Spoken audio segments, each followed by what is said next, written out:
Well, what makes a quality opportunity? Students need consistent, structured, and meaningful opportunities to develop independence and resilience. What do we mean by that? Consistent means that the students are presented with an opportunity to develop skills regularly through routine. Structured means that the opportunity is well planned. It has a clear outcome and defined, explicit boundaries for students to work within. Meaningful means that the opportunity results in motivation and accountability. Students feel motivated because the work has a clear purpose. Students feel accountable to themselves, their peers, and to the teacher. In addition, incorporating group work into instruction has, in our experience, the potential to promote movement from teacher to self-accountability. Meet Sarah. Sarah sits 3 floors up by the window in a South East London science class. She's a lovely girl, as are all of her friends. Jack, her teacher, wants her to become more resilient because she gives up too easily. After 10 minutes of doing something, she'll start talking to the person next to her about something irrelevant, usually about how much fake tan she's wearing or how much more she should put on. She's insecure and admits, "I don't really think I'll ever be good at science." In fact, she's one of the best students in the class, but she always gives up halfway through assessments, and so gets poor grades. To begin with, Jack introduced a rubric to help students understand resilient and non-resilient behaviours. After 4 weeks using the rubric to assess her resilience, Sarah can identify herself as someone with less than resilient behaviour. She understands what resilience is. She can identify resilience in her friends and in herself, and she can even set goals to improve her resilience, including that she shouldn't give up in tests. Great! Her awareness of resilience appears to have increased dramatically. The rubric worked. Jack believed that awareness would solve her resilience problem, and so she takes another science test and he expects her to demonstrate her amazing resilience, finish it, and earn a high score. But she barely tries harder. Her grade doesn't improve. What did Jack do wrong?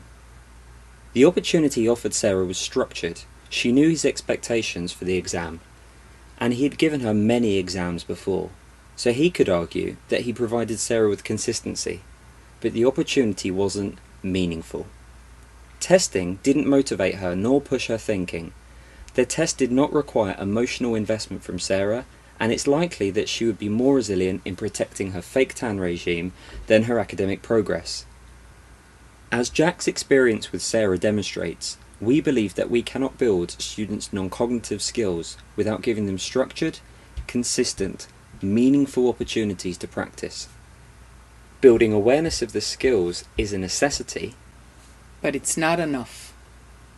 Dole studies in the 11th grade in Jerusalem.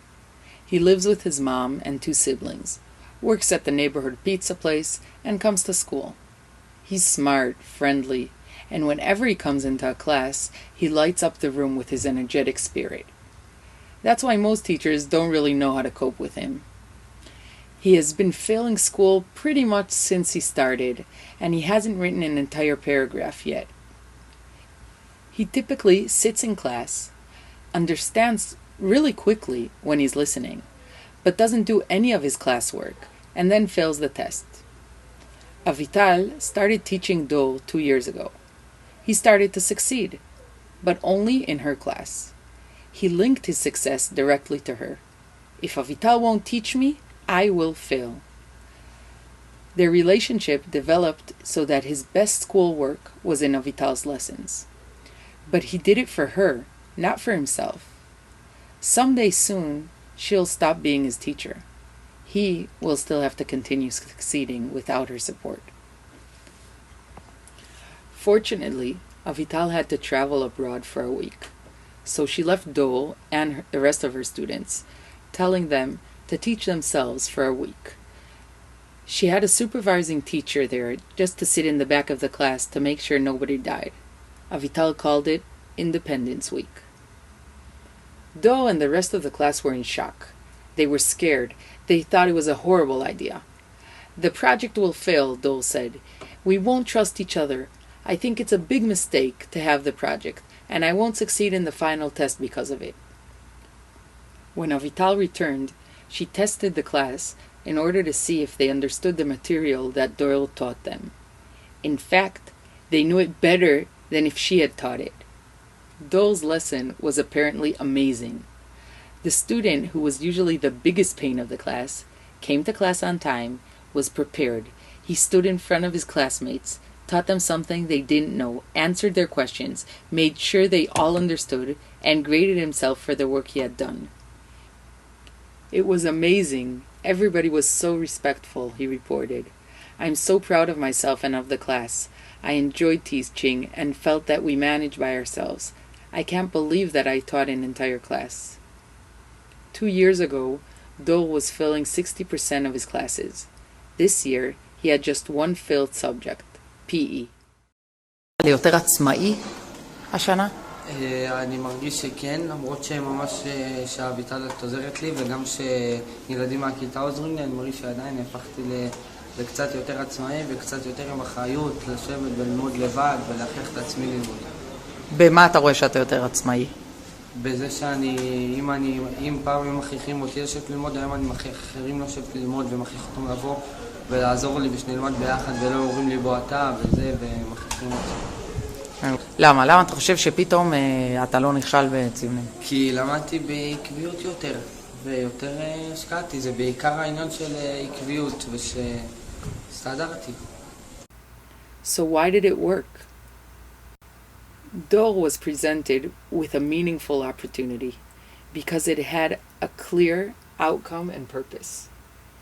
Those 15 minutes of teaching were really his, and the entire class scores were dependent on the quality of his work. The group work helped transfer the accountability from his teacher to himself, and it was a structured opportunity. Students have been divided into groups of 3, 15 minutes of teaching per student. Before Avital left, she made sure everyone knew what they were teaching and helped them refine their lesson. At the end of the year, Avital interviewed students to find their most memorable moment of success this year. 70% of them gave an example linked to how they've grown in independence. They said things like, I studied much more for tests and my grades have improved. The moment I understood that I can talk during class and people will listen. I'm less spoiled at home. I help my mother more. Avital, however, wonders whether the opportunity was actually consistent. It worked during that week and appeared to have a lasting impact in some. But what about the other 51 weeks of the year? What if she had consistently encouraged independence beyond that week? As an action research group from around the world, we found that there are many opportunities teachers can offer students in the class to improve non-academic traits, such as independence and resilience. It's not the activities you do in your classroom, it's how you do it. But what do we mean? Any opportunity you present in the class should be structured, meaningful, and consistent.